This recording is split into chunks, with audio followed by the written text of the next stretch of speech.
What's up, y'all? So, this is what we doing today. Can y'all see? Should be able to, huh? This is what we doing today. We're gonna plan out some stuff. But first, what I want to do is, this is where my corn is. I do got some garlic in there. We're not gonna worry about that. But you see how the bed is down some?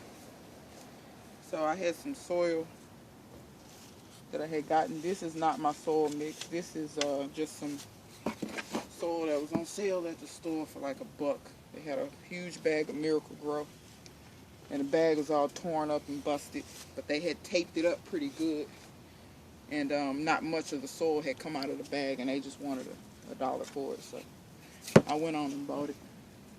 But I am going to top off this bed with this, and I'm going to tell y'all why I'm topping it off with this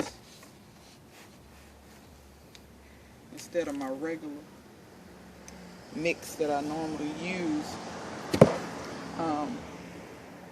I got some seeds that I want to sow that are kind of small, and this is a tip for anybody that don't know this. If you got small seeds, don't try to sow them in really coarse. Y'all saw it was like wood chips, right? So it's really coarse stuff. You're not going to get good soil contact with your seeds. Your seeds want to have contact with the soil. Now, if you got a bigger seed or a start, it's not going to matter. A plant start, meaning a small plant that you already started in some soil, it's not going to matter if the stuff is coarse or not. Those plants have already germinated. It doesn't matter. But when you're trying to start some seeds, you want them to get good seed contact, and the only way that's going to happen is if you plant them in a media that's kind of fine like this and fairly loose. Now, true enough, I could have taken worm castings and stuff and used that, and it would have been just fine. I don't like to use just straight worm castings, though. I actually find that when I use straight worm castings sometimes, I don't know if the soil is too rich. Well, first of all, worm castings holds a lot of moisture. So I don't like to use straight worm castings because sometimes it can cause the seeds to be waterlogged and they might rot on you. Now, that's just my worm castings that I make. For some reason, the worm castings that I make is really, like I said, it holds a lot of water, and it also compacts kind of. So that's why I like to mix my worm castings with char and stuff like that, so that it'll drain a little bit better. The charcoal will absorb a lot of the water, believe it or not. I'm gonna use half the bag just on this one bed. Y'all see how much this is taking. But you got to keep in mind when you grow in tires, you got to fill that part under there too. Because roots will grow under there. But now I'm getting nice and full now. You can tell when it's full because you'll feel it start to compact back in there. And then you can just worry about this part out here in the middle where you're going to plant at. So probably one more scoop will do me. Actually, probably like half a scoop. That was one. And like I said, I'm going to leave that garlic. But we're going to move over. We're going to move you guys over so you guys can see. Kenny's in the way. He's jumping over my feet. Y'all can see my melon there. I'm all in the way of the light and everything, but hopefully y'all can see that pretty good. I got some garlic in this one too. I think that's pretty much dead. That particular part of that melon, I think that's pretty much dead too. I think I'm going to use probably the vast majority of the rest of this to fill this one as well. But y'all see how big these pieces are. When the roots get growing and going down into that, and there is much looser wood that's already broken down under that. So don't think that the whole bed It's just those huge wood pieces. It's not. There's very nice, well broken down soil under that. But like I said, for what I'm growing right here, I really need good seed contact with the soil. So this bag of soil that I have laying around will do really well for that. And my seeds will germinate good.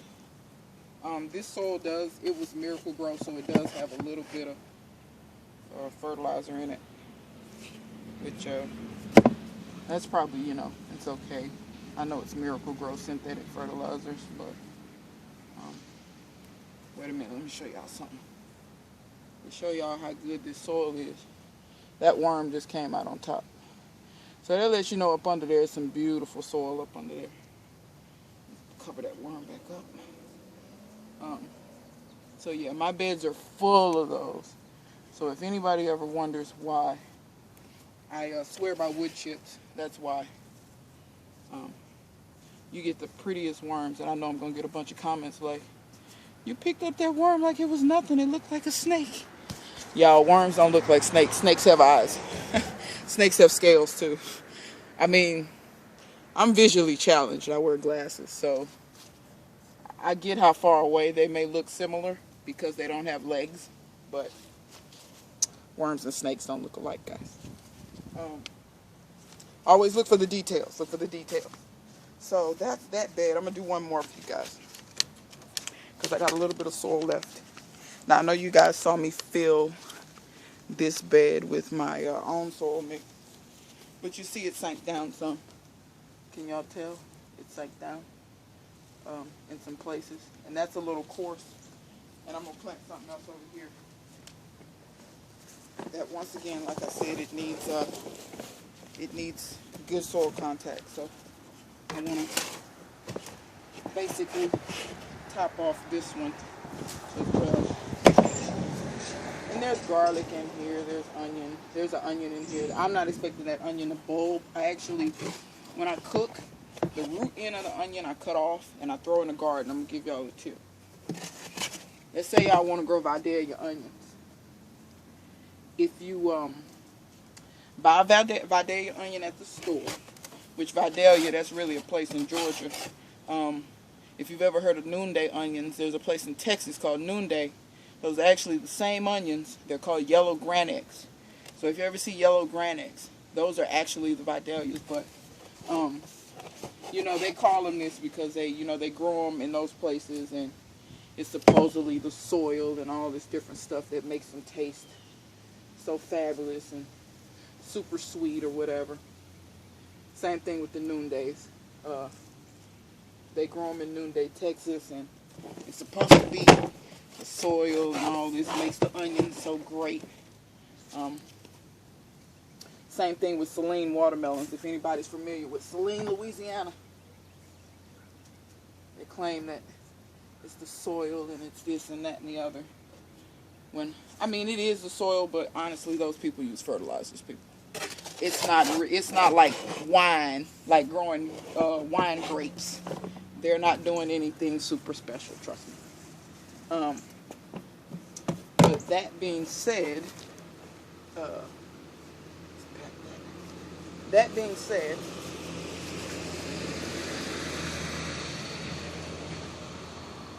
if you take an onion, a Vidalia, let's say you want to grow you some Vidalias, and you cut the root end off, you're not going to eat that part of the onion. I don't know anybody who eats the root end. When you cut that part off, take that root end, stick it in the ground, and it'll sprout. Now, because it doesn't have much of a bulb left, it's going to focus on actually growing and making seeds for you.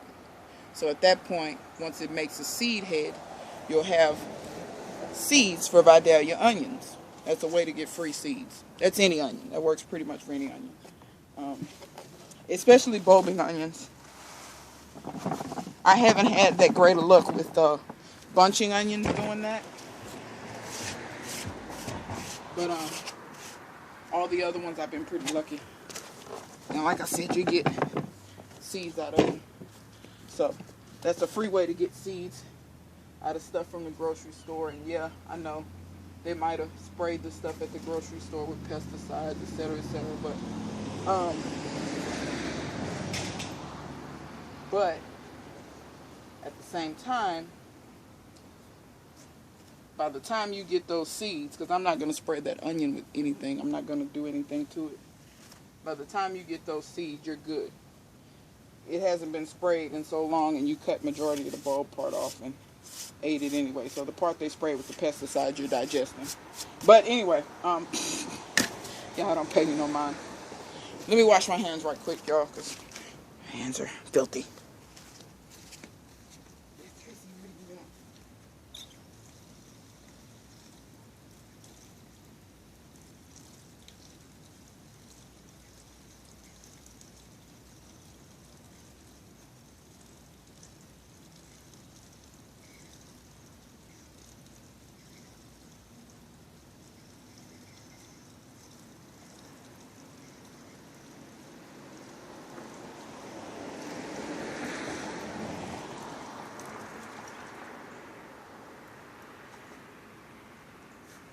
Alright, y'all, so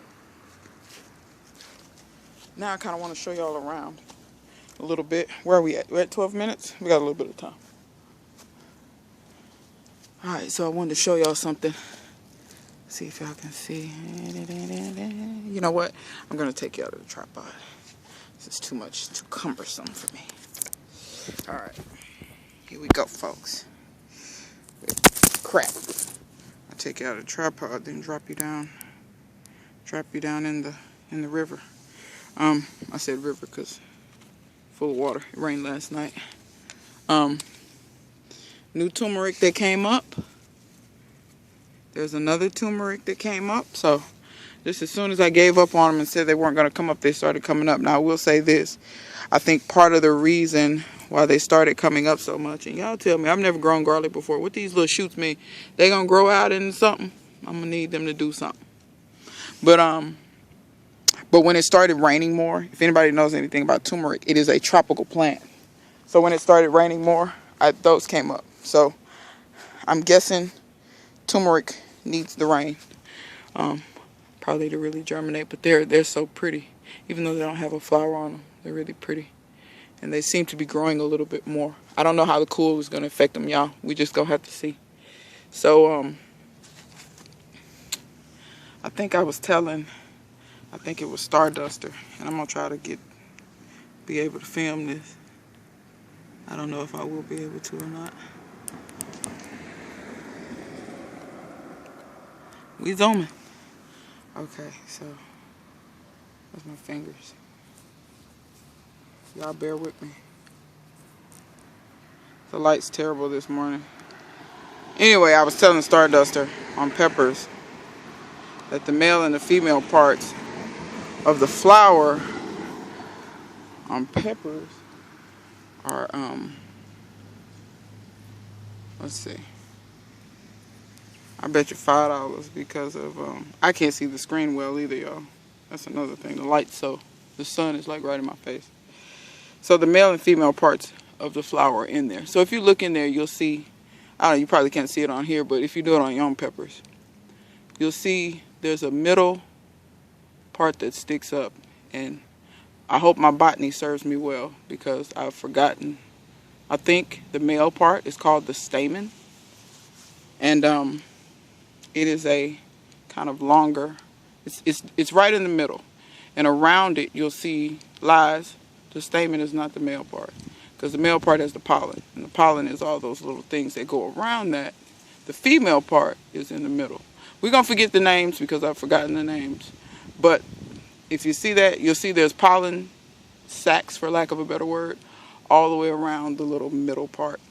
And that's how they self-pollinate themselves. The pollen is so close that if any insect or anything buzzes up against this, let me see, you might can see it in this one a little better.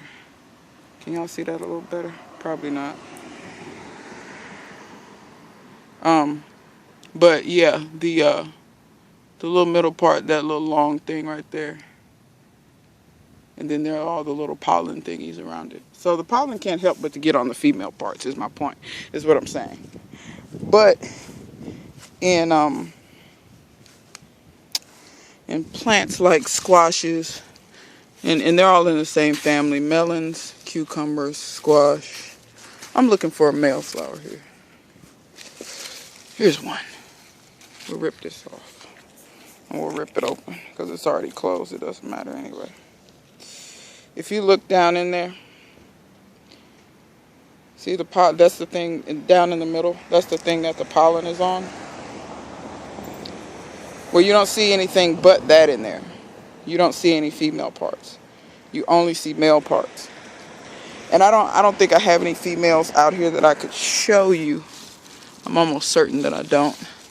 A lot of my females got pollinated. And once they're pollinated, their little female flower parts dry up and die.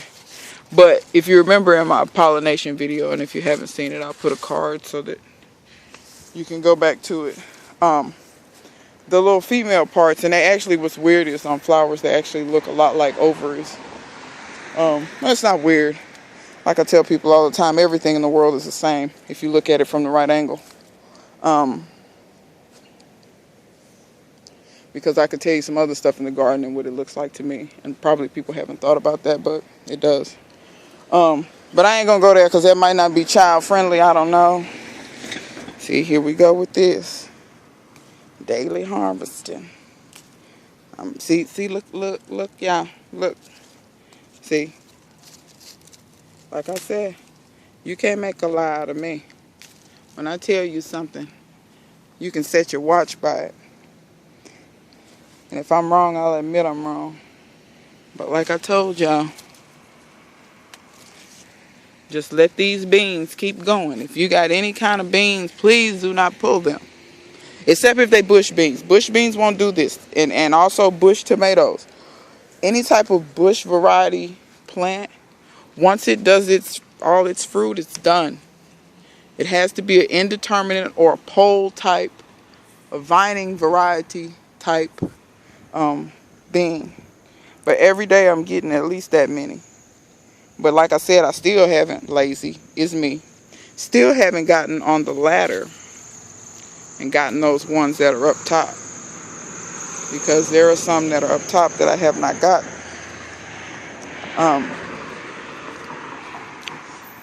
See, can y'all see them up there? I really can't see where I'm shining the camera. I hope y'all saw that, but if not, it's all good. But I mean, there are flowers and bees and things on this in the morning all the time. I mean, y'all can just see. Flowers, beans, flowers, beans. It's just beans everywhere. And like I said, they ain't gonna do nothing but pick up. So I'll let my beans go all the way to frost. And I know these aren't that long, but when they get that bumpy like that, that means the bean on the inside is getting fairly mature and they don't taste very good if you let them get much bigger than that. I find my Kentucky Wonders are always like a lot of different lengths. But I don't really care how long they are, as long as they eat. Like for instance, this one, too far gone. The beans are too mature in that, so I'll leave that and let that go to seed, and I'll have seeds for next year. Granted, I already have seeds for next year because I ordered bush beans from someone and they sent me Kentucky Wonder pole beans. Great. But anyway, I got my money back. It's all good. And see, you have to stand here for like 3 days because see, you'll walk off and you think you got them all. Nope, you didn't get them all. Like this one. See there? See, I was going to walk off. I was going to miss that. But see, I'll leave that one. That one's kind of small still, kind of puny still. But I got to get on a ladder and get those up there. So I did want to show you guys this. I pulled the corn. I think I showed me pulling the corn. I pulled the corn out of these 2 beds. I pulled the peas out of there. I know I showed me doing that. And I redid these beds completely. And I planted in them. So over there I have radishes and carrots. And I did the radishes because they're such a quick crop. It's not going to take long for them to do their thing per se. And I can pull them.